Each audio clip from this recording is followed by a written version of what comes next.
The rain had not stopped for 11 days. It fell in silver sheets across the Valdron expanse, turning the ancient trade road into a river of mud and broken wagon ruts. The sky hung low and gray, pressing down against the mountains like a suffocating hand, and the wind carried with it the smell of wet pine and something sharper, something like copper and smoke. Marcus Hale pulled his cloak tighter around his shoulders and kept walking. His boots were ruined. The leather had split along the left toe 3 days ago, and now cold water squelched between his toes with every miserable step.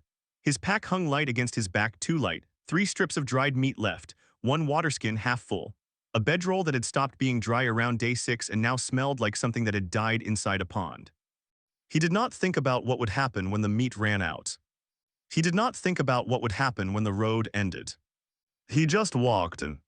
34 years old, 5'10", though his posture had shrunk some in the last months, the way a house shrinks when the foundation begins to crack. Brown hair, uncut since the last city, hanging lank and wet against a face that had once been called handsome by a woman who later told him she had been lying. Gray eyes that people used to say held warmth. They didn't say that anymore. Now those eyes just looked forward, fixed on the next step, the next yard, the next mile, because stopping meant thinking and thinking meant remembering, and remembering meant. He stepped over a fallen branch and kept walking. Behind him, 400 miles back, was the city of Brennick. Behind him was the apothecary shop on Warden Street that had belonged to his father and his father's father before that. Behind him was the smell of dried lavender and grinding mortar and the bell above the door that chimed when customers entered. Behind him was Alara's laugh and Alara's hands and the way she used to rest her chin on his shoulder while he worked. Behind him was the fever that took her in 4 days. Behind him was the silence that followed. He had sold the shop. He had settled the debts. He had stood in the empty building one last time and listened to the absence of her and felt the walls close in like a slow, patient jaw, and he had walked out the door and kept walking until the city was a smudge on the horizon and then a memory and then nothing at all. That had been 2 months ago. Now there was just the road and the rain and the gray nothing of the Valdron expanse stretching endlessly ahead. The trade road was supposed to connect Brennick to the coastal towns of the east. Caravans traveled it regularly in the summer months, merchants with spice wagons, pilgrims heading to the seaside temples, the occasional military patrol keeping the mountain passes clear. But this was late autumn and the rain had turned the road into something no wagon could manage. Marcus hadn't seen another soul in 6 days. He realized with a kind of detached clarity, probably going to die out here. The thought didn't carry much weight. It sat in his chest like a stone dropped into still water there and then settling to the bottom. He didn't fight it. He didn't welcome it either. It simply was, the same way the rain simply was, the same way the cold simply was, facts of the world, neutral and indifferent. He kept walking because that was what his legs knew how to do. The mountains grew closer as the day wore on. Great black shapes rising out of the mist, their peaks hidden in cloud, their flanks scarred with old avalanches and deep forests of pine and spruce.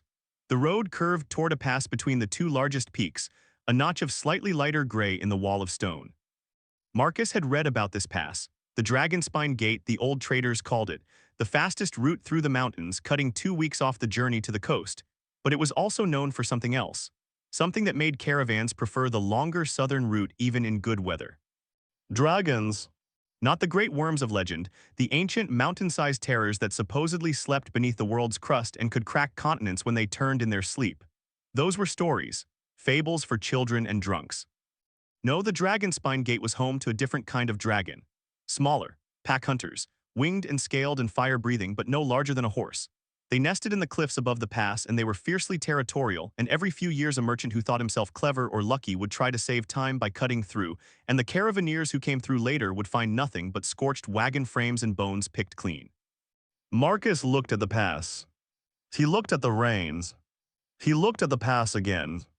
His remaining dried meat would last 1 more day, maybe 2 if he was careful. His waterskin would last longer, but the cold was the real killer. He could feel it in his fingers, in the dull ache of his joints, in the way his thoughts moved just slightly slower than they should. Hypothermia, probably, the early stage. If he stopped walking now, if he tried to find shelter and wait out the rain, he might last the night, might not. If he went through the pass, he might die faster. If he went around, he would definitely die slower, and slower was just a longer way of saying the same thing. He turned toward the pass. The road climbed. The rain turned to sleet as the elevation increased, tiny pellets of ice that stung his face and caught in his eyelashes. The mud beneath his feet became treacherous, loose stones hidden under a slick layer of wet clay that sent him sliding backward 3 steps for every 5 he managed forward. His ruined boot finally gave up entirely on the left foot, the sole flapping open like a mouth, and he walked on the ball of his foot to keep the sharp rocks from cutting into his skin. The cliffs rose on either side of him, now tall walls of dark granite streaked with white quartz, slick with runoff that poured down in thin waterfalls. The air smelled different here, less pine, more mineral. And that copper smoke smell was stronger, though Marcus was too cold and tired to register what that might mean. The pass narrowed. He could see the other side now, a distant sliver of lighter gray where the mountains opened up into the eastern valleys. Maybe 3 miles ahead, an hour's walk if the ground were dry, 2 hours in this mess. He could make it. He could. A sound stopped him. Not the wind, not the rain, something else. A high, thin cry, almost like a bird but wrong, too resonant, too layered, carrying harmonics that vibrated in his chest rather than just his ears. It came from above. Marcus looked up. The cliff face to his right rose maybe 80 feet, a sheer wall of wet black stone with narrow ledges jutting out at irregular intervals. Near the top, perhaps 60 feet up, there was a wider ledge, a natural shelf of rock that jutted out from the cliff like a brow. And on that ledge, half hidden behind a tumble of boulders, was a nest. He could see it even in the gray light. A mound of woven branches and what looked like animal bones, roughly circular, maybe 15 feet across. And around the nest on the ledge were shapes. Small shapes. The cry came again, and this time Marcus could see the source. One of the small shapes had its head thrown back, its jaws open wide, and the sound that poured out was unmistakable now, not a bird, not anything that had feathers or fur. The creature had a long, narrow snout scaled in deep emerald green, and when it opened its mouth, Marcus could see the faint orange glow at the back of its throat. A dragon. A baby dragon. Marcus stood perfectly still. His heart, which had been running at the slow, cold pace of a man conserving energy, suddenly kicked into a harder rhythm. Adrenaline, he realized. His body's ancient and unhelpful way of reminding him that he was prey. He counted them, five baby dragons on the ledge, each about the size of a large dog, maybe 30 pounds, give or take. Their scales ranged in color from the emerald green of the one that had cried out to a deep sapphire blue, a rusty copper, a pale silver, and one that was almost black, its scales so dark they seemed to drink the light around them. They had wings, but the wings were small and crumpled-looking, clearly not yet developed for flight. Their tails were long and thin, and they moved with the clumsy, uncoordinated grace of young animals who had grown faster than their bodies could keep up with. They were youngs, very youngs. And they were alones. Marcus knew almost nothing about dragons. No one in Brennick did. They were creatures of the deep mountains and the northern wastes, far from the cities of the southern lowlands. But he knew the basics. Everyone did. Dragons were social animals. They raised their young in family groups, usually a mated pair and their most recent clutch. The parents guarded the nest ferociously, and the young stayed with the family for at least a year before being driven out to find their own territory. These 5 had no parents visible. Another cry different from the first, lower, more distressed. The copper-colored dragon was pawing at the nest, its small claws scraping against the woven branches, and Marcus could see now that the nest was damaged. Part of it had collapsed, the outer rim on the cliffside had given way, and the bones and branches that had formed that section lay scattered on the rocks below. Whether the collapse had killed the parents, or driven them away to find new nesting material, or something else entirely, Marcus had no way of knowing. But the bobbies were alone, and the nest was broken, and the rain was falling, and the sleet was coming, and they were crying. He should keep walking. Every rational thought in his head, every survival instinct honed by 34 years of life and 2 months of deliberate indifference to his own existence told him to keep walking. Dragons were dangerous, even bobbies, even alone. They breathed fire, they had claws, they had teeth. They were wild animals, and wild animals did not want or need the help of a freezing, starving human who had nothing left to give. He should keep walking. The black dragon cried out, and the sound hit him in a place that was not rational, not logical, not subject to the rules of survival. It hit him in the place where Alara had lived, the place that had been hollow and dark and silent for 2 months, and something in that place, not warmth, not yet, but something adjacent to warmth, something that remembered what warmth felt like, stirred. He stopped walking. He stood in the freezing rain in the middle of a dragon pass in mountains where no one would come looking for him, and he looked up at 5 baby dragons who were crying for mothers that were not coming, and he felt something crack inside his chest. Not break, he had already broken. This was different. This was the first crack in the wall that had formed around the break, the first hairline fracture in the numbness he had wrapped around himself like armor. He was going to die anyway. What did it matter if he died trying? He started to climb. The cliff face was not designed for climbing, especially not by a man with ruined boots and numb fingers and a body running on fumes. The granite was slick with rain and ice, and the handholds were small and unreliable. Twice in the first 20 feet he slipped and nearly fell, and the second time his foot actually went out from under him entirely and he hung by his fingertips for a long, sickening moment, his boots dangling over the drop before he found his footing again. The dragons had gone quiet. He could feel them watching him, could feel the weight of 5 pairs of eyes, 5 sets of predator instincts evaluating him, deciding whether he was threat or prey or something else. He didn't look up. Looking up would break his concentration, and breaking his concentration would kill him. He climbed, hand over hand, foot over foot. The cold was a living thing now, crawling through his fingers like ice water, making his grip unreliable. His shoulders screamed, his arms trembled. The rain ran down the cliff face and into his eyes, and he blinked it away and kept climbing. 50 feet. 55. The ledge was close now. He could see the edge of it above him, a dark line of stone jutting out over nothing. 10 more feet. 8-5. He reached up, grabbed the ledge, and pulled. His arms burned. His wet cloak dragged at him like a drowning weight. For a terrible moment he thought he wouldn't make it, that his grip would fail and he would fall 60 feet onto wet rocks, and that would be the end of it, and at least it would be quick. Then something grabbed his wrist. It was small, too small to be an adult hand, and it was warm, warmer than anything had felt in weeks, and the grip was surprisingly strong, scaled and rough but careful, like whatever held him knew exactly how much pressure to apply. He looked up. The emerald dragon was leaning over the edge of the ledge, its small foreclaws wrapped around his wrist, its bright golden eyes staring down at him with an expression that Marcus could only describe as intent. Not hostile, not afraid, just intent, studying him, weighing him. He stared back. The dragon pulled. It shouldn't have been able to. A 30-pound animal pulling a 160-pound man up a cliff face was physics-defying, absurd, the kind of thing that happened in children's stories and not in cold, real, miserable mountains where men died alone and unmourned. But the dragon pulled, and Marcus felt strength in that grip that had no business existing in a body that small. And he grabbed the ledge with his other hand and pushed with his feet, and then he was over the edge, rolling onto the flat stone of the shelf, gasping, water streaming from his cloak and his hair and his ruined boots. He lay there for a moment, staring up at the gray sky, breathing hard. The dragons were all around him. He could feel them, the subtle pressure of small bodies moving through the air, the scrape of claws on stone, the heat that radiated off them in gentle waves. Dragons, he realized distantly, were warm-blooded. Of course they were. They had to be to generate fire. Their body temperature was higher than a human's, significantly higher, and standing this close to 5 of them was like standing next to a banked hearth. He should feel afraid. Some part of him knew that. Some survival instinct was waving red flags, screaming at him to get up, to run, to get off this ledge and away from these wild predators before they decided he was food. But he was so cold. He had been cold for so long, for weeks really if he was honest, cold in a way that had nothing to do with the weather and everything to do with the empty space in his chest where Alara used to be. And the heat from these small bodies was the first warmth he had felt in all that time, and his body responded to it before his mind could object. His muscles unclenched.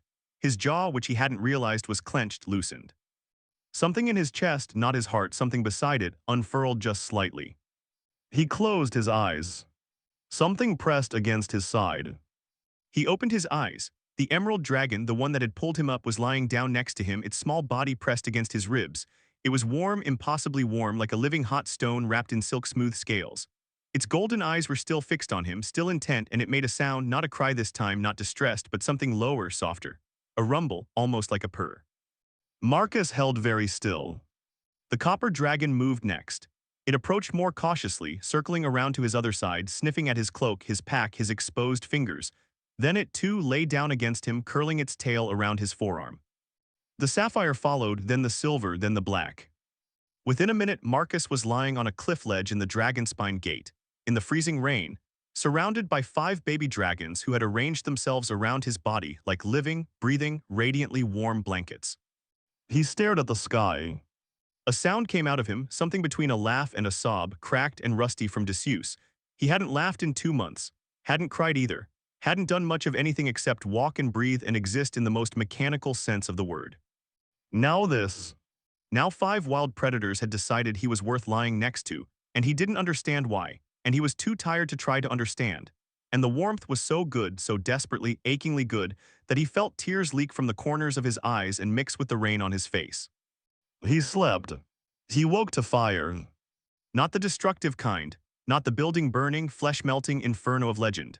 This was small, contained, a flickering orange glow that danced in the darkness and painted the cliff walls in shifting amber shadows.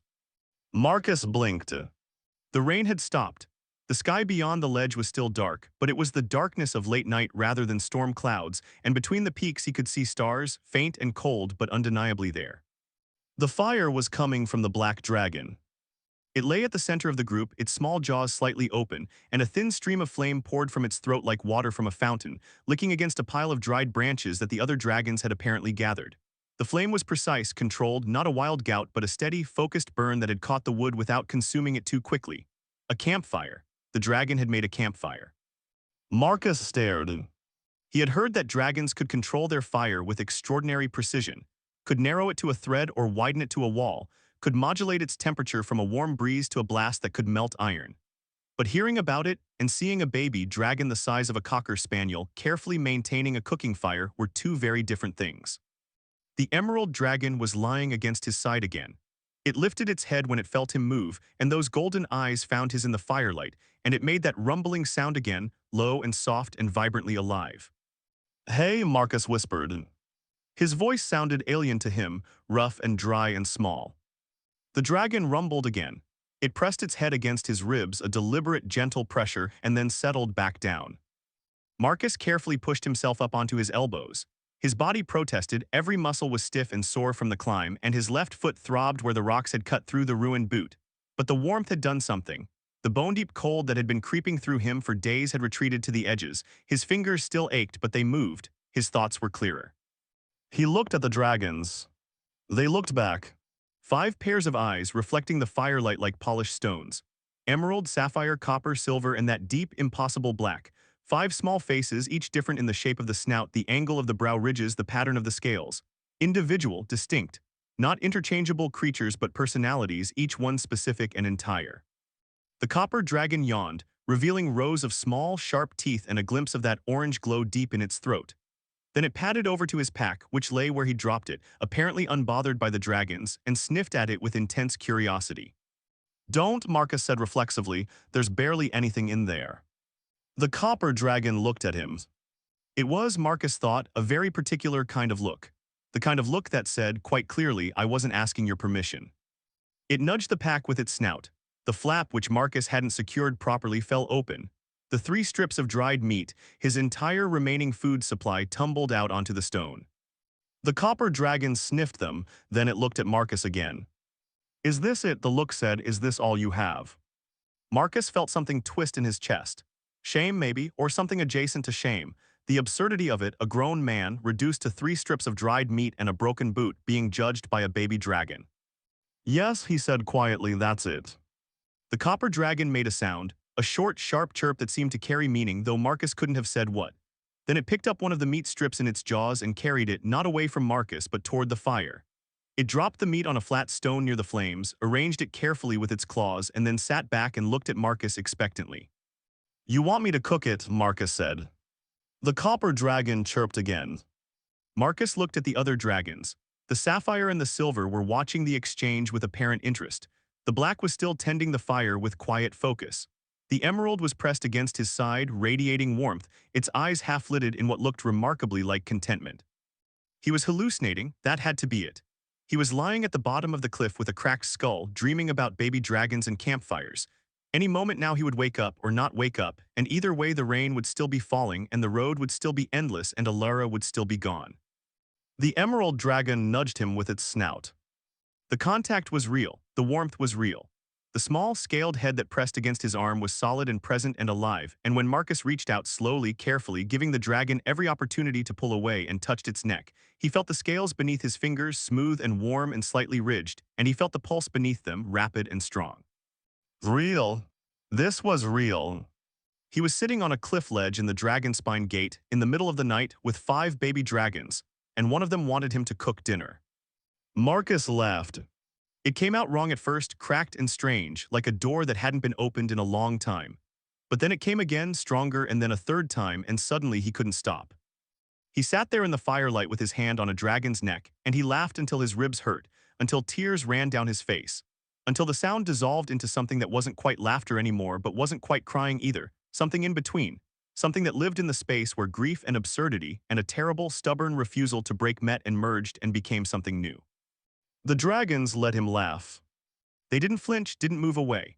The emerald stayed pressed against his side, a solid, warm anchor, and the others watched with those knowing, alien eyes, and when the laughter finally faded into silence, the ledge felt different. Not warmer, though it was warm. Not safer, though he felt illogically safe. Different in a way that Marcus couldn't name but could feel like a room after a window has been opened, the air changed by something as simple as movement. He cooked the meat. All three strips laid on the flat stone near the black dragon's careful flame turned slowly in the heat. The smell was immediate and overwhelming. His stomach cramped with a hunger that he'd been ignoring for days, and his mouth watered so intensely it almost hurt. When the meat was ready, warm through, slightly crisped on the edges, the copper dragon picked up a strip in its jaws and carried it to Marcus. It dropped it in his lap and sat back. Marcus looked at the meat, then at the dragon, then at the other four dragons who were all watching him with that same expectant intensity. "You're giving this to me," he said, not a question. The copper dragon chirped. Marcus picked up the meat. It was hot, almost too hot to hold, but he bit into it anyway, and the taste of it, the real solid substance of food after days of ration scraps, hit him like a wave. He ate the whole strip in 4 bites, barely chewing, and the second strip went down almost as fast. The copper dragon made a sound that Marcus was beginning to recognize as satisfaction. Then it looked pointedly at the third strip, still on the stone. "That one's yours," Marcus said. "Share it." The copper dragon chirped, picked up the strip, and carried it to the center of the group, where the other four descended on it with a chaos of snapping jaws and swishing tails and small, possessive growls that sounded more playful than threatening. The strip of meat disappeared in seconds, divided with a speed and efficiency that spoke of practice. When it was gone, the black dragon turned back to the fire and adjusted the flames, lowering them slightly, maintaining the heat but reducing the burn. The emerald dragon pressed closer to Marcus's side.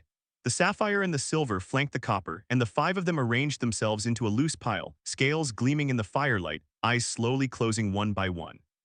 Marcus sat with his back against the cliff wall and watched them. He should leave, the rain had stopped. The pass was ahead, he could see the lighter sky of the eastern valleys even now, a promise of lower ground and possibly shelter. If he moved now, walked through the night while the weather held, he could be out of the mountains by morning. He should leave. He didn't move. The emerald dragon's breathing had slowed to a deep, rhythmic pulse. Its body rose and fell against his side like a small, warm tide. The fire crackled. The stars turned slowly overhead. And Marcus, for the first time in 2 months, did not think about Alara. Not because he had forgotten, not because the grief had faded, but because for this one moment there was something else filling the space where she had been, not replacing her. Nothing could replace her but sharing the space, making it less empty. 5 small, warm, impossibly alive creatures who had looked at a broken man climbing their cliff and had decided, for reasons he would never understand, to pull him up instead of pushing him down. He slept again. Morning came gray but dry. Marcus woke to the sensation of something small and sharp walking on his chest. He opened his eyes and found the silver dragon perched on his sternum, its front paws planted on his ribs, its face approximately 3 inches from his own. Its scales were a pale, almost white silver, and in the thin morning light they had an iridescent quality, shifting between silver and pale blue and faint pink depending on the angle. "Good morning to you too," Marcus said. The silver dragon sneezed. A tiny burst of fire, no bigger than a candle flame, shot from its nostrils and singed the front of Marcus's cloak. The dragon looked startled, then pleased, then immediately guilty, its crest, the line of small, fin-like spines along the top of its head, flattening against its skull. "It's fine," Marcus said, brushing at the small scorch mark. "Could have been worse. You could have sneezed in my face." The silver dragon sneezed again, another tiny flame, another singed spot on the cloak, this one on the collar. "That's my only cloak," Marcus said firmly. The silver dragon tilted its head, and its expression. Marcus could not believe he was reading dragon expressions now, but he was, and this one was unmistakable, was apologetic but not remotely repentant. The emerald dragon appeared at his shoulder and shoved the silver off his chest with a deliberate nudge. The silver squawked, an indignant, raspy sound, and landed on the stone, tail lashing. The emerald settled into the vacated spot on Marcus's chest and looked at him with an expression that clearly said, "Mine. I was here first. She's rude." "She," Marcus repeated. "You're all I've been thinking of you as it this whole time. You're your girls, some of you, all of you." The emerald dragon rumbled. Marcus was not going to pretend he could determine the sex of a baby dragon by looking at it. But the emerald's rumble carried a certainty that felt like information, the same way the copper's chirp had carried meaning the night before. Whether it was actual communication or just projection on his part, he couldn't say, but he decided to trust it. Okay, he said, you're a girl, what about the others? He looked at each of them in turn. The silver still sulking on the stone, the copper who was poking through his pack again with unabashed curiosity, the sapphire who sat at the edge of the ledge watching the valley below with a quiet, focused intensity, the black who was rearranging the remnants of last night's fire with meticulous precision. The emerald rumbled again, a different pattern this time, longer, more complex. Marcus caught what he thought were distinctions in the sound, a rising note for the silver, a sharp click for the copper, a low warble for the sapphire, and a deep, resonant hum for the black. 3 girls and 2 boys, Marcus said slowly. The sapphire and the black are boys. The emerald rumbled, satisfied, confirming. Marcus rubbed his face with both hands. I'm talking to a dragon. I'm having a conversation with a dragon about gender. I've officially lost my mind. The emerald head butted his chin. It was not gentle. It was a deliberate scaled forehead to the underside of his jaw, and it carried enough force to make his teeth click together. But it wasn't aggressive either, it was emphatic. Stop that. Stop talking about losing your mind. You're here, we're here, this is real. Marcus looked at her. She looked back. Golden eyes, deep and steady and old in a way that had nothing to do with her age. Old the way mountains were old the way the sea was old with a patience that made his 34 years feel like the blink of an eye. Something passed between them. Not words, not thoughts. Something simpler and deeper than either, a recognition maybe. 2 creatures who had lost their families, sitting on a cliff in the mountains, deciding without deciding that alone was not the only option anymore. Marcus took a breath.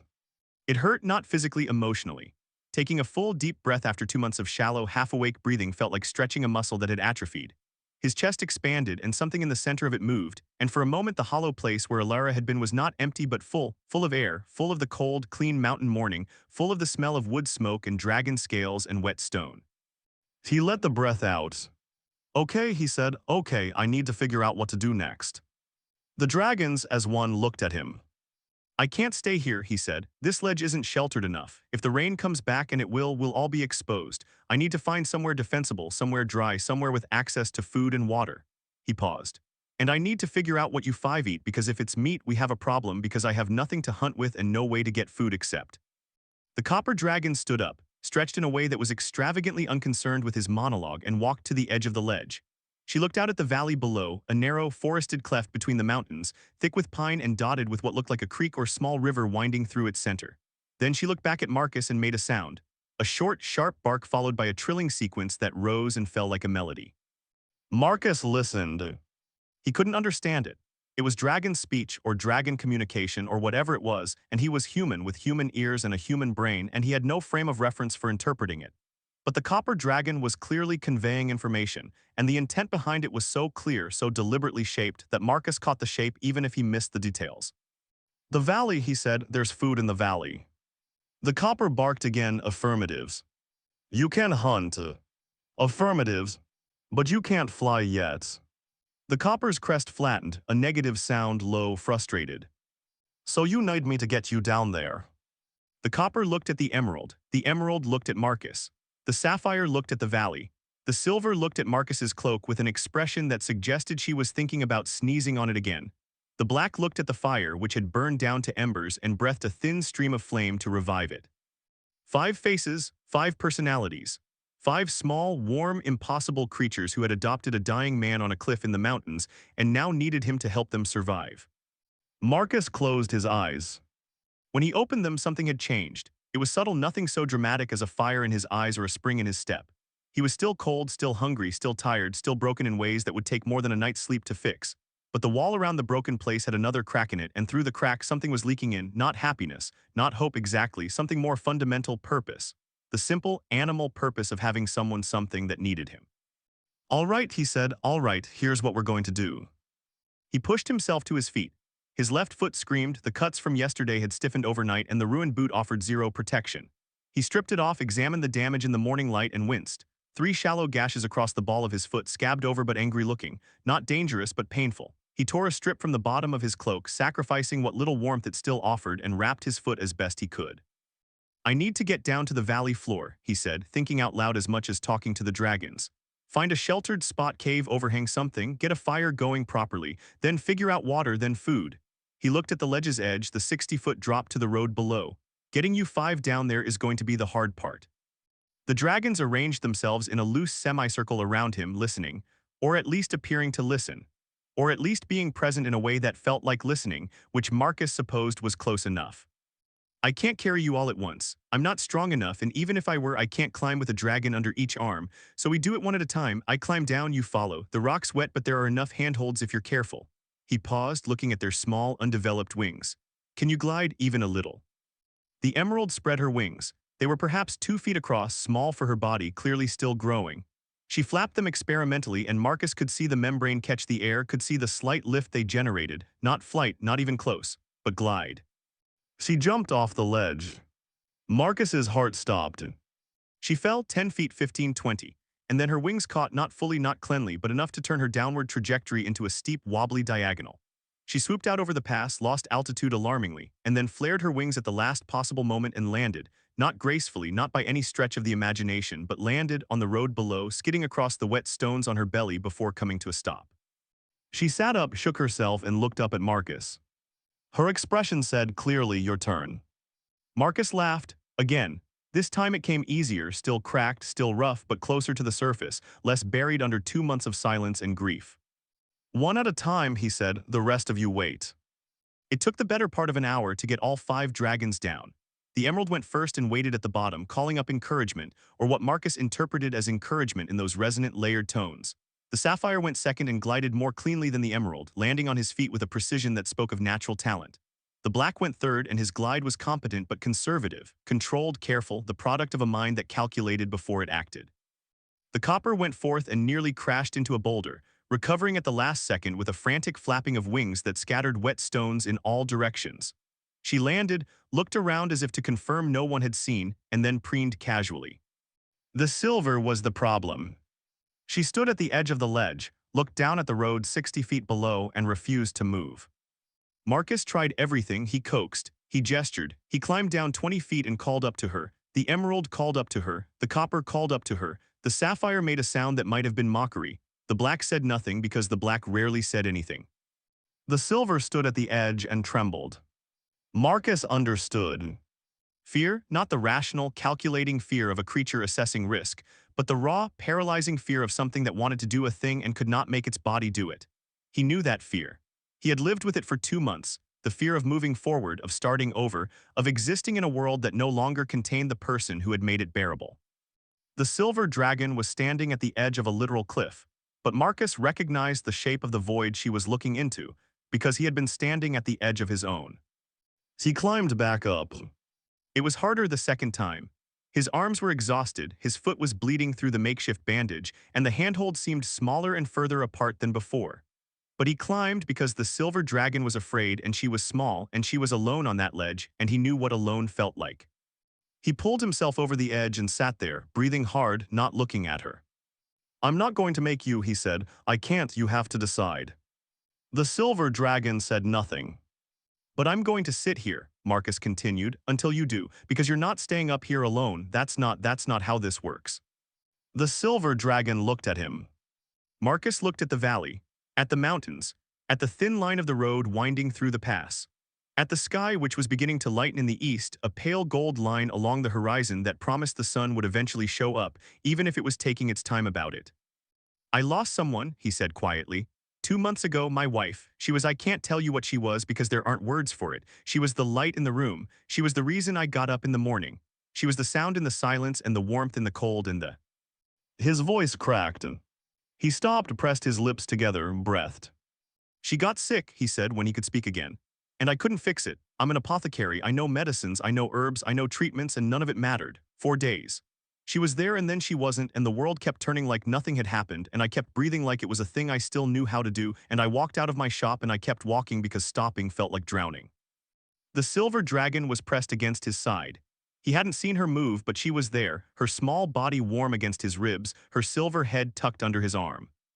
I don't know why I'm telling you this, he said. You're a dragon, you can't understand a word I'm saying. The silver dragon rumbled. I know, Marcus said, I know you can't, but... He paused, frowned. How'd she? No, he was projecting, anthropomorphizing, assigning human responses to animal behavior because he was desperate for connection, and these small, warm creatures were the first living things in 2 months that hadn't looked at him with pity or concern or careful, gentle distance. But the rumble had come at exactly the right moment, at exactly the place in his sentence where a response would go if someone were listening and understanding and saying, "I hear you." The silver dragon lifted her head and looked at him with eyes that were not golden like the emeralds but pale blue, almost white. The color of winter sky, and deep, so deep, like looking down into a well that had no bottom. "I hear you," those eyes said, or seemed to say, or Marcus needed them to say. "Come on," he said gently. "I'll go first. Follow me down. I'll be right there the whole time." He climbed over the edge. The descent was the hardest thing he'd ever done, not physically, though it was physically brutal, but emotionally. Because every handhold he reached for, every foot placement he tested, was done with the knowledge that someone was following, that his movements mattered, that if he slipped, if he fell, the silver dragon watching from above would see it, and the fear that had already made her freeze would become something worse. Not just fear of the fall, but fear of the fall as proof that falling was all there was. So he did not slip. He did not fall. He climbed down with a deliberateness that bordered on obsessive, testing every hold twice, placing every foot with surgical precision, and when he reached a spot where the rock was particularly wet and treacherous, he stopped and called up to her. "Here, this is the hard part. See where my foot is? There's a ledge about 2 inches wide. You can stand on it. Put your front claws here and your back claws there. Yes, like that." She followed. 10 feet behind him at first, then 5, then 3. Close enough that he could hear her breathing, quick, shallow, scared, but she followed. She did not stop, she did not freeze. At 30 feet, she spread her wings. Marcus looked up. The silver dragon was gliding, not well, not cleanly, her wings wobbling and her body swinging from side to side, but gliding, descending in a long, shallow arc that carried her out over the road. She flared too early, lost her lift, and dropped the last 10 feet in an ungainly tumble that ended with her sprawled on her back in the mud, all 4 feet in the air. The emerald bounded over and nudged her upright. The copper circled her, chirping. The sapphire sat apart and watched with those deep blue eyes. The black continued doing whatever the black was doing, which appeared to be sorting small rocks by size. The silver dragon sat up, shook herself, and sneezed. A tiny burst of flame scorched the mud in front of her. Then she looked at Marcus, and her expression, her ridiculous, expressive, entirely too human expression, was triumphant. Marcus sat down in the middle of the road, in the mud, with his bleeding foot and his ruined cloak, and his 3 strips of dried meat already gone, and nothing in the world but 5 baby dragons and the gray mountains, and the thin, stubborn light of morning pushing through the clouds. He felt impossibly like something might be starting. The valley was better than the pass. The road descended steeply for about a mile before leveling out into a wide, forested floor bisected by a creek that was clear and fast and cold enough to make Marcus's teeth ache when he drank from it. The pine trees grew close together, their lower branches interlocking to form a kind of natural canopy that blocked the wind and provided cover from above. The undergrowth was thick with ferns and moss and small, pale flowers that Marcus didn't recognize, but that smelled faintly of honey. And there was a cave. He almost missed it, a dark opening in a rocky outcrop at the base of the northern cliff, partially hidden by a fall of dead pine needles and a particularly aggressive fern. But the sapphire found it, disappearing into the undergrowth with a purpose that made Marcus follow, and when he pushed through the ferns and saw the opening, roughly 4 feet high, 6 feet wide, extending back into the rock at least 15 feet, he felt something loosen in his chest. Shelter, real shelter, dry and enclosed and defensible. The dragons approved. The emerald went in first, followed by the copper and the silver, and Marcus heard the sounds of exploration, the scrape of claws on stone, the rustle of displaced debris, the occasional chirp or bark. The sapphire stayed outside with Marcus, sitting on a rock near the creek, watching the water flow with that quiet, focused intensity that seemed to be his default state.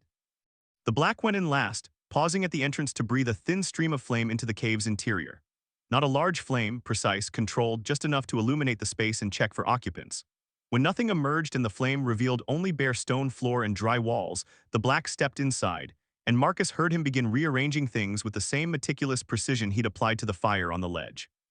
Marcus sat by the creek and unwrapped his foot. The cuts were not deep, but they were dirty, and the makeshift bandage was soaked with creek water and blood. He washed the wounds as best he could, tearing another strip from his cloak. What was left of it barely qualified as a garment anymore, more of a tattered cape that reached his knees, and rebandaged the foot. He needed food, real food, not 3 strips of dried meat. He needed to figure out what the dragons ate and whether he could provide it. He needed to build a fire properly, find or make something to carry water in, possibly construct some kind of bedding. The copper dragon emerged from the cave with something in her jaws. It was a fish, about 8 inches long, silver-scaled and very dead, caught somehow from the creek while Marcus had been tending his foot. The copper dropped it at his feet, sat back, and looked at him expectantly. Marcus stared at the fish, then at the copper dragon, then at the creek. How did you? The copper dragon looked insufferably pleased with herself. Marcus looked at the sapphire, who was still sitting on his rock by the creek. The sapphire did not look at Marcus. The sapphire looked at the water with the studied innocence of a cat that had absolutely not just been outclassed by its sister. You can fish, Marcus said slowly. You can actually fish. The copper chirped affirmative and also slightly smug. Marcus picked up the fish. It was fresh, recently caught, still flexible, eyes clear. He looked at it and then at the copper dragon and then at the cave where the other four were presumably making themselves at home, and he felt something move in his chest that was not grief and not numbness and not the gray, mechanical emptiness that had been his constant companion for 2 months. It was bewilderment mostly. But underneath the bewilderment, like a coal buried in ash, was something warmer. Something that, if he was very careful, if he didn't look at it directly, might eventually become something like gratitude. Thank you, he said. The copper dragon's crest rose a pleased, satisfied gesture, and she bounded back into the cave. Marcus built a fire. It took longer than it should have. His hands were still clumsy with cold, and the only dry wood he could find was deep inside the cave where the black dragon had apparently been stockpiling it, small branches and twigs arranged in neat, size-sorted piles against the far wall.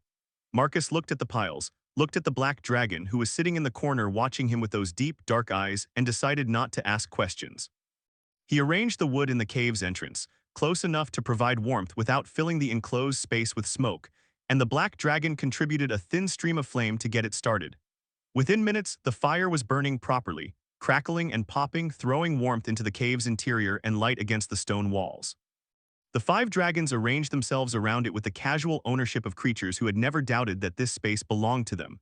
The emerald claimed the spot closest to Marcus, pressing her warm body against his leg. The copper sprawled on the other side, tail flicking. The silver curled up near the fire's edge, close enough to feel the heat but far enough to avoid sparks, which suggested she had learned from experience. The sapphire sat just inside the cave's entrance, back to the wall, eyes on the valley outside, a sentry, Marcus realized. The sapphire was keeping watch. And the black sat at the back of the cave in the deepest shadow, eyes reflecting the firelight like 2 small moons. Watching everything, saying nothing. Marcus leaned against the cave wall and let the warmth soak into him. He was alive. He was, against all probability and in defiance of his own best efforts, alive. He was warm. He had shelter. He had 5 baby dragons who could fish and build fires and apparently sort wood by size, and he had a cave in a hidden valley in the Dragonspine Mountains, and he had nothing else. No food of his own, no tools, no supplies, no way to communicate with the outside world, no plan beyond surviving the next hour. It was, he thought, the most ridiculous situation he had ever been in. It was also, he thought, the first time in 2 months that he had not wanted to be dead. That realization landed softly, the way a leaf lands on still water. No splash, no disturbance, just a quiet settling. He sat with it for a moment, turning it over in his mind, examining it from different angles to make sure it was real and not a trick of the firelight or the cold or the general strangeness of his circumstances. But it was real. He didn't want to be dead. He didn't want to be alive either, not exactly. The wanting would come later, maybe, if it came at all, but the not wanting to be dead was enough. It was a start. It was the first step on a road that he couldn't see the end of, and for the first time in 2 months, the road didn't feel endless. It just felt like the next step. He reached down and rested his hand on the emerald dragon's neck. She was warm, so warm, and her scales were smooth under his palm, and when he touched her, she rumbled low and deep, and the sound moved through her body and into his, and it felt like a conversation. Not a verbal conversation, not a transfer of information or ideas, something older than language, something that existed in the space between 2 creatures who had chosen each other or been chosen by each other, and in the choosing had become something more than they were alone. I don't know what I'm doing, Marcus said quietly. I don't know how to take care of you. I don't know what you need or how to provide it. I'm not good for much right now. The emerald rumbled. But I'm going to try, he said. I'm going to try because you pulled me up. You pulled me up that cliff and you lay down next to me and you shared your warmth with me when I had none. And I don't know if you understood any of what I said last night about Alara, I don't know if any of that meant anything to you, but it meant something to me to say it, and I think. He paused, swallowed. I think you needed to hear it too, he said. I think you needed someone to say it, That losing someone hurts, that being alone hurts, that the world keeps turning and it shouldn't because something ended and the world should stop for that. The emerald lifted her head and looked at him. Her golden eyes were not his wife's eyes. They were not human eyes at all. They were the eyes of a wild creature, ancient and alien and beautiful in a way that had nothing to do with human standards of beauty, but they held something that he recognized, something that he had seen in his own reflection in the early days before the numbness set in. Grief. The dragons had lost their parents. Their nest was broken. They were alone in the mountains, young and vulnerable and scared, and they had pulled a dying man up a cliff and wrapped themselves around him and shared their fire and their food and their warmth because they knew. They knew what it was like to lose the ones who kept you safe. They knew what it was like to be cold and alone in a world that didn't care. They knew, and when they saw a creature in the same situation, they didn't calculate risk or weigh options or decide whether helping was in their best interest. They just reached out. Marcus blinked, his vision blurred. 2 tears slid down his cheeks and fell onto the emerald's scales, and where they fell they sizzled faintly. Her body heat was that intense, and the emerald made a sound that was not a rumble and not a cry but something in between. Something that carried the weight of loss and the weight of comfort and the weight of 2 broken things finding each other in the dark. He cried. Not the wrenching, body-shaking sobs of fresh grief. Those had come in the first days in the empty shop with Alara's herbs still hanging from the ceiling and her handwriting still on the prescriptions. This was quieter, older. A release of pressure that had been building for 2 months, held in place by the wall of numbness, and now the wall had cracks in it, 5 cracks, 1 for each dragon, and the pressure was leaking out in thin, warm streams. The emerald pressed closer. The copper woke from her doze and crawled over to lean against his other side. The silver left her spot by the fire and settled on his lap, warm and light. The sapphire turned from his post at the entrance and came to sit near Marcus's feet, his blue eyes steady and watchful. And the black in the deepest shadow of the cave rumbled, a single low, resonant note that filled the space like a bass chord, vibrating in the stone walls and the floor and the air. 5 dragons.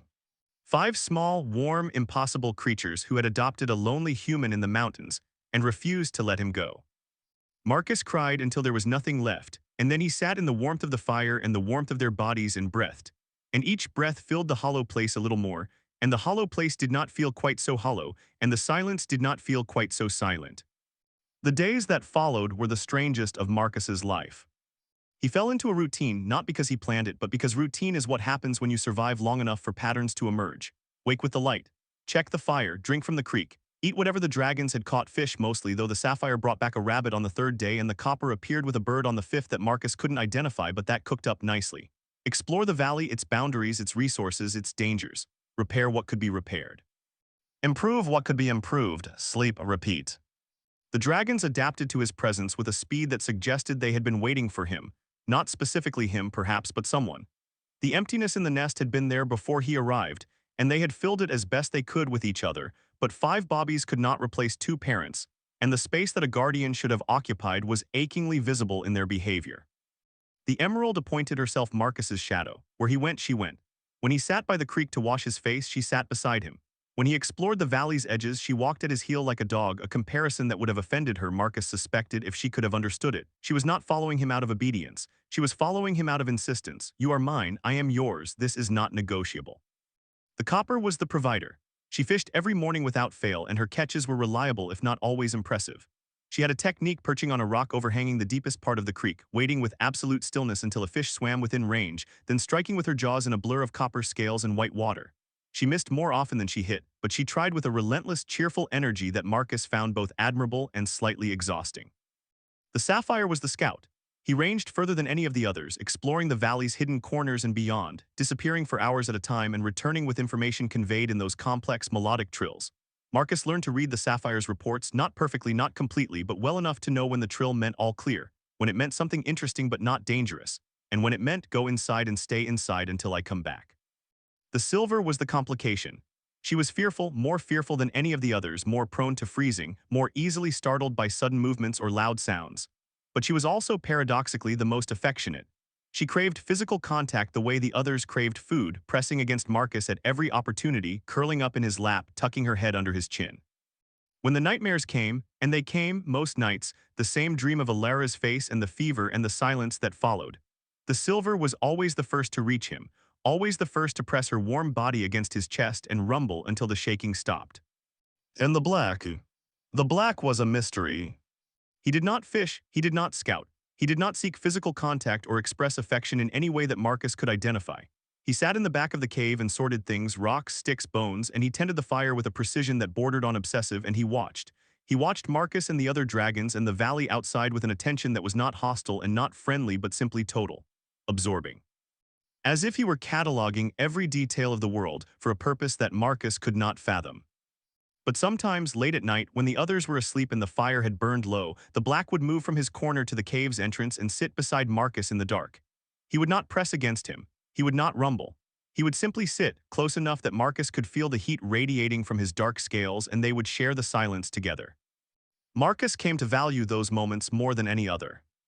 On the 9th day, the Emerald set fire to the valley. It was an accident, Marcus was sure of that, even though he hadn't seen the moment of ignition. He had been downstream washing his foot in the creek when he heard the Sapphire's alarm call, a sharp, piercing shriek that cut through the forest like a blade. He ran. His foot screamed, his bandage came loose, but he ran because that sound meant danger, real danger, and when he burst through the tree line and saw the smoke, his heart stopped. A section of the valley's eastern edge was burning. Not a raging inferno, thank whatever gods were listening, but a steady, spreading fire that was eating through the dry undergrowth and licking at the lower branches of the pines. And at the center of it, wings spread wide, jaws open, was the Emerald Dragon. She was not panicked, she was not afraid. She was breathing fire, long, sustained streams of orange and white that poured from her throat and fed the flames around her, and she was doing it deliberately. Marcus could see it in her posture, in the controlled way she moved her head, in the precision of her aim. She was not out of control, she was practicing. Emerald, Marcus shouted, "Stop, you have to stop." She looked at him. Her golden eyes were bright, too bright, reflecting the fire and something else, something that Marcus recognized with a jolt of horrified understanding. She was proud. She was showing him what she could do. She was saying, look what I can make, look how strong I am. Emerald, no, this isn't good, you can't, you have to stop. She held his gaze for a long moment. Then slowly, deliberately, she closed her jaws and the fire stopped. The valley fell quiet except for the crackle of burning undergrowth. Marcus looked around frantically. The fire was spreading, but slowly. It had been burning for only a few minutes and the undergrowth was damp from weeks of rain. If he acted fast. He grabbed a branch from the ground, beat at the nearest flames, and began the exhausting, desperate work of fighting a fire with no tools and no help. Except he did have help.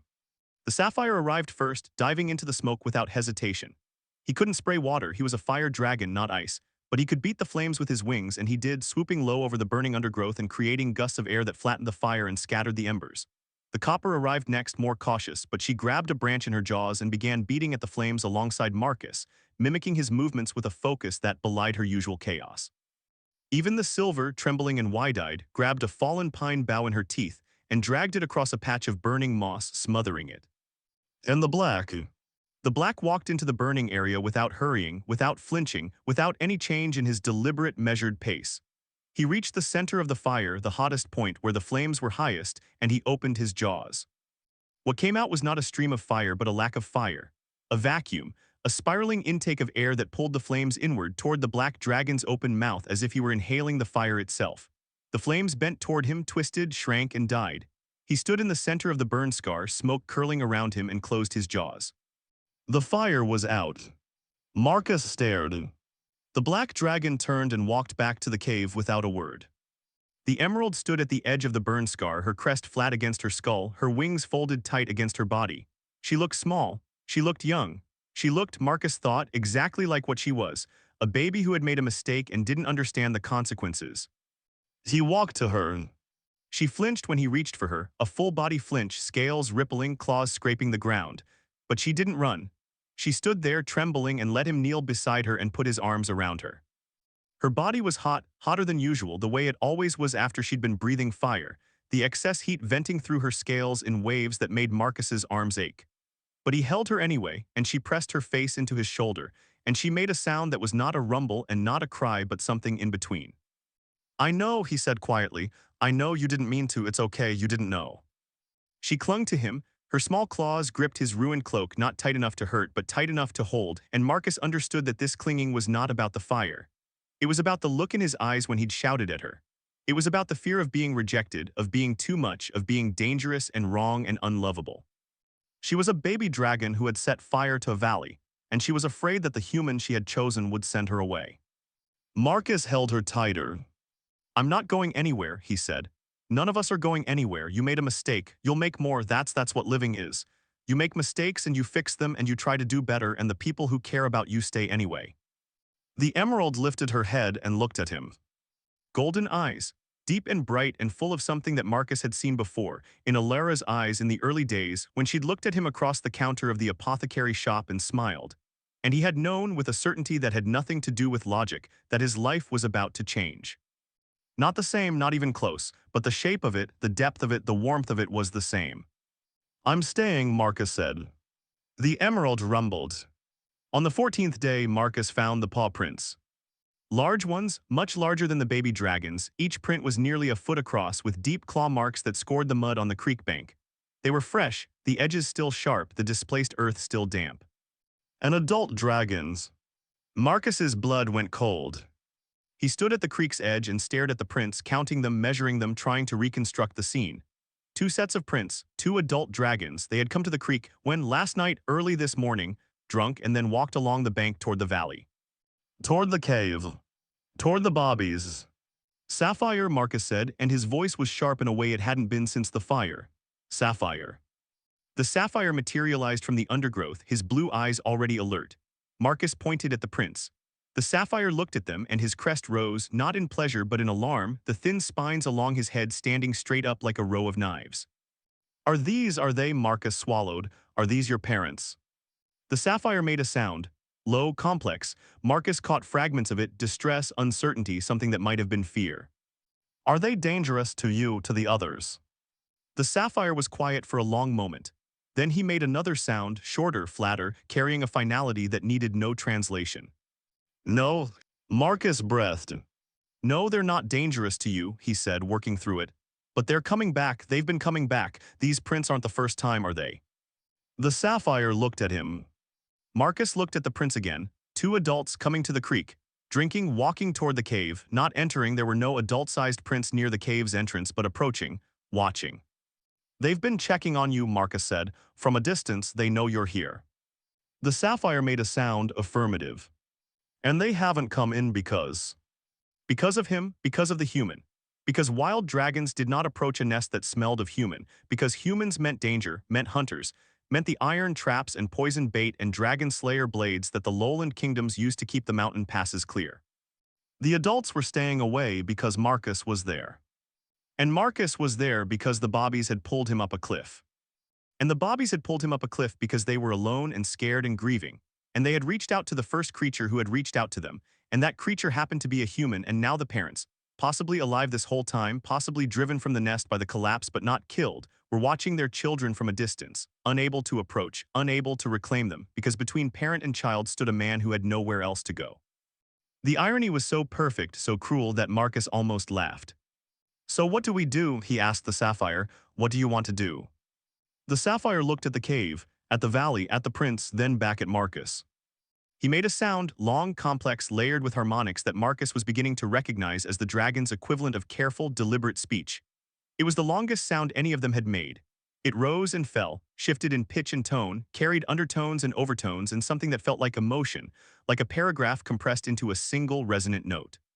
Marcus listened. He didn't understand all of it, maybe not even most of it, but he caught the shape, the arc of it, the narrative curve. And when it was done, he stood in the valley with the creek murmuring behind him and the mountain wind moving through the pines, and he felt something settle in his chest like a foundation stone dropping into place. They can come closer, Marcus said. If they want, I won't interfere. If they want to take you back, to bring you to a new nest, to be a family again, I won't stop them.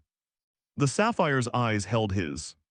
But Marcus continued, and his voice cracked slightly. If they don't, if they can't, for whatever reason, then I'm here, I'm staying. As long as you'll have me. The sapphire held his gaze for a long, measuring moment. Then he turned and walked to the cave, disappearing into the dark interior. Marcus stood by the creek and waited. The adults came that night.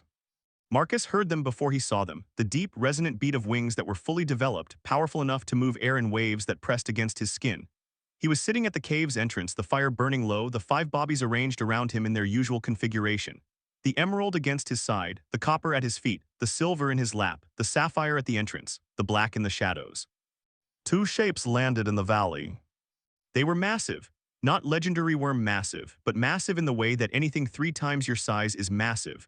Overwhelming, dominating, filling the space with a presence that was physical and emotional and something else. Something primal that reached into Marcus's hindbrain and screamed predator with a voice that bypassed all rational thought. The male was emerald green, darker than the baby emerald, deeper, the color of old-growth forests and deep water. His scales were scarred, the left side of his face marked by 3 parallel gouges that might have been from a fight or a hunting accident. His eyes were gold, the same gold as the baby emeralds, and they were fixed on Marcus with an intensity that made it hard to breathe. The female was copper, bright, burnished copper like a new penny in sunlight. She was slightly smaller than the male, but her posture was coiled, ready, her wings half spread in a gesture that was neither aggressive nor submissive but simply alert. Her eyes were amber, lighter than the gold of the male but no less piercing. The 5 bobbies did not run to their parents. They stayed where they were, close to Marcus. The emerald pressed harder against his side. The copper's tail wrapped around his ankle. The silver burrowed deeper into his lap. The sapphire moved from the entrance to stand directly in front of Marcus between him and the adults, a 15-pound baby dragon positioning himself as a shield against 2 creatures that could have crushed him without effort. The black in the shadows made a sound. It was not a rumble or a chirp or a trill.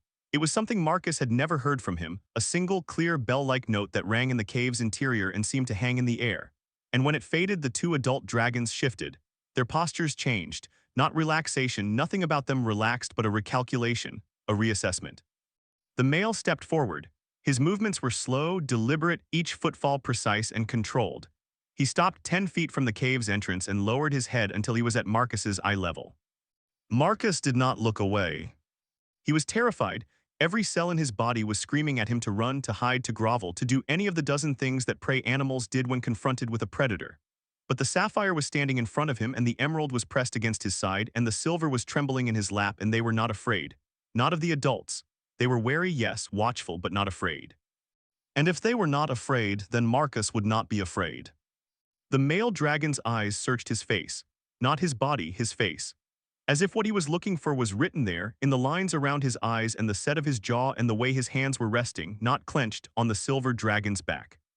The male made a sound. It was not like the Bobby's communication. Deeper, richer, carrying harmonics that Marcus felt in his bones and his teeth and the marrow of his spine. It was language or something that served the same function, and it was directed at him. At him specifically, not at the Bobbies, at the human. Marcus couldn't understand a word of it. But he understood the tone. And the tone said, "Who are you? What are you doing here? Why are my children touching you?" Marcus took a breath. "My name is Marcus Hale," he said. "I was walking through the pass. I was not in a good place. Your children found me. They pulled me up the cliff. They shared their warmth with me. They fed me. His voice wavered. "They saved my life," he said. "I don't know why. I don't know what they saw in me that was worth saving. But they did, and I'm here, and I've been taking care of them as best I can, and I know I'm not what they need. I know you're their parents. I know you should be the ones here, not me. And I know that if you want to take them, I won't." The male dragon made another sound. This one was different, shorter, sharper, a single chord that cut across Marcus's words like a blade. Not angry, corrective, stop. Marcus stopped. The male looked at the female. Something passed between them, a glance, a shift in posture, a subtle change in the angle of their heads. A conversation, silent and fast, the kind that happened between 2 creatures who had known each other for years and could communicate in gestures and micro-expressions that no outsider could read. The female stepped forward. She moved differently than the male, less cautious, more direct. She crossed the 10 feet between them in 3 strides and stopped at the cave's entrance, close enough that Marcus could feel the heat radiating from her copper scales, close enough that he could see the individual scales around her eyes, each one a tiny, perfect shield of burnished metal. She looked at the 5 bobbies. Her amber eyes moved from one to the next, the emerald, the copper, the silver, the sapphire, the black, and as they moved, her expression changed, softened.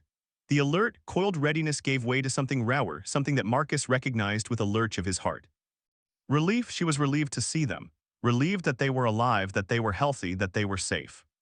Her eyes found the silver, her copper scales, the baby's silver scales, not a color match but a shape match, the same narrow snout, the same bright expressive crest.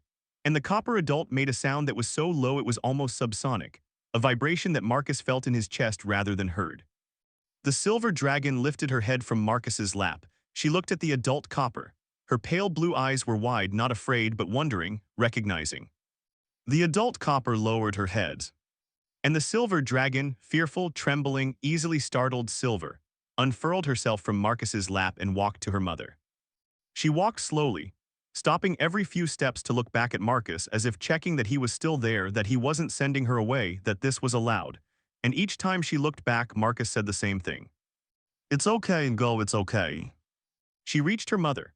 The adult copper lowered her head further until her nose was touching the silver's small face, and she rumbled, a sound so deep and so full that it seemed to come from the center of the earth, and the silver pressed into it and her small body shook, and she made a sound that was the exact sound Marcus had made on the cliff ledge, the one between laughing and crying.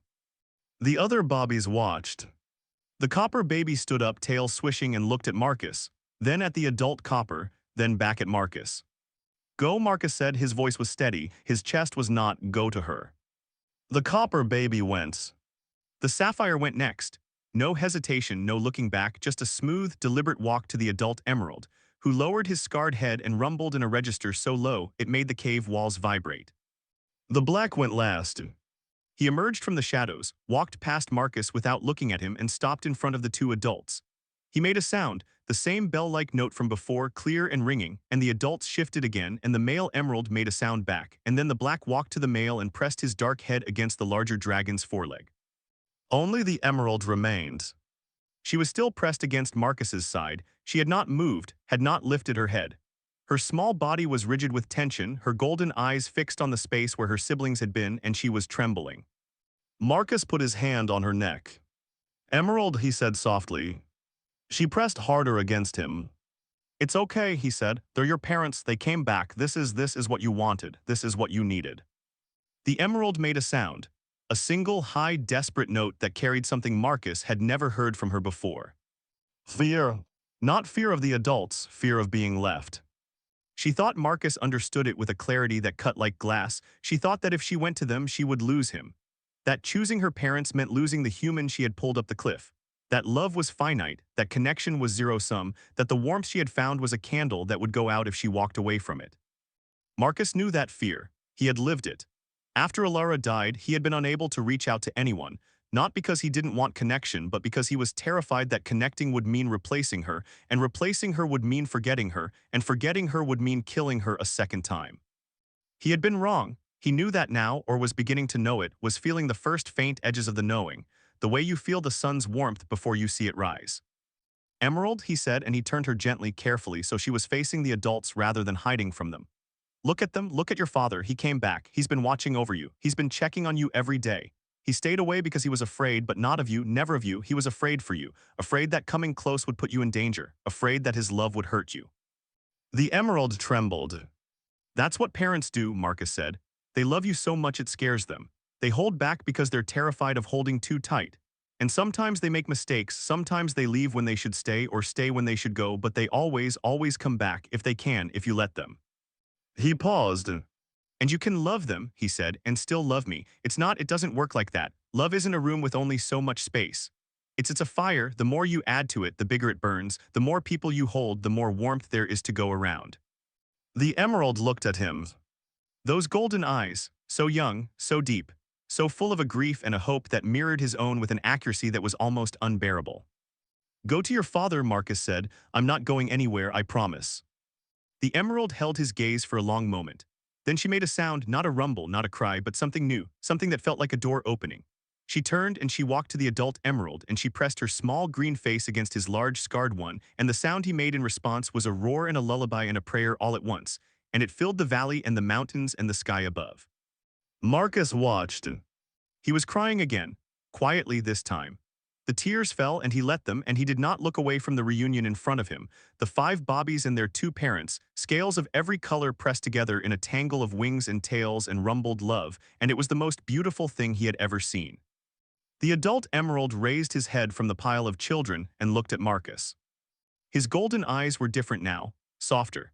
The predatory intensity had not disappeared. It never would, Marcus suspected, because that was what dragons were, but it had been joined by something else. Something that looked in a face that was not human and eyes that were not human, remarkably like gratitude. The male made a sound, long, complex, directed at Marcus with the same deliberate intent as before. Marcus couldn't understand the words if they were words, but he caught the meaning the same way he caught the Bobby's meanings, through tone, through shape, through the emotional resonance that the sound carried. Thank you. Thank you for climbing our cliffs. Thank you for warming our children. Thank you for feeding them and protecting them and loving them when we could not. Thank you for not leaving. The female copper added her voice, a harmonic layer that wove through the male's sound and enriched it, deepened it, made it something more than either could have produced alone. Thank you. Now stay. Marcus blinked. The male emerald made another sound, shorter, clearer, carrying an unmistakable imperative. Stay not as a guest, not as a servant, not as a caretaker who will be dismissed when no longer needed, stay as ours, as family, as the one who climbed the cliff when the world gave him every reason to fall. Marcus opened his mouth, closed it, opened it again. I don't, his voice broke, he tried again. I don't understand why, I'm nothing. I'm a failed apothecary with a broken heart and ruined boots and nothing to offer except. The emerald baby, the small, green, impossible creature who had started all of this by reaching over a cliff edge and grabbing a falling man's wrist, detangled herself from the family pile and walked back to Marcus. She stopped in front of him, looked up and made a sound. One note, simple, clear, unmistakable. You are what you have to offer. You are enough. Marcus looked at her. He looked at the 5 baby dragons, his dragons, impossibly, inexplicably, irrevocably his. He looked at the 2 adult dragons who had watched from a distance and then chosen to trust, to approach, to welcome. He looked at the cave that had become a home and the valley that had become a world and the fire that still burned at the entrance, tended by a black dragon who had emerged from the shadows to stand beside his family. He looked at the mountains, gray and vast and indifferent, that had nearly killed him. He looked at the sky, which was beginning to lighten in the east, the same thin gold line he had seen from the cliff ledge what felt like a lifetime ago. He breathed. The hollow place in his chest was not hollow anymore. It was full of warmth and sound and the pressure of small bodies and the resonance of a language he was only beginning to learn. It was full of grief too. Alara was still there, would always be there, a presence shaped like an absence, but the grief no longer filled the entire space. It shared the space with other things, with dragon fire and dragon scales and dragon rumbles in the dark. With the smell of wood smoke and pine and creek water and copper-scaled warmth. With the absurd, improbable, impossible fact that 5 baby dragons had adopted a lonely human in the mountains and refused to let him go. And he didn't want them to let go. Yes, Marcus said. The word was small, it was barely a whisper. But it carried everything, every fractured piece of his broken heart, every crack in the wall of his numbness, every tear he had cried and every laugh he had forced and every breath he had taken in this valley that had somehow become the place where he started to live again. Yes, he said again louder, yes, I'll stay. The emerald baby pressed her head against his chest. The adult emerald rumbled. The valley filled with sound, 5 baby voices and 2 adult voices, harmonics weaving and overlapping and building into something that was not a chorus and not a symphony but something older than both. Something that had existed before music and would exist after it. Something that was simply the sound of a family, complete at last. Marcus closed his eyes. He was warm. He was not alone. He was home.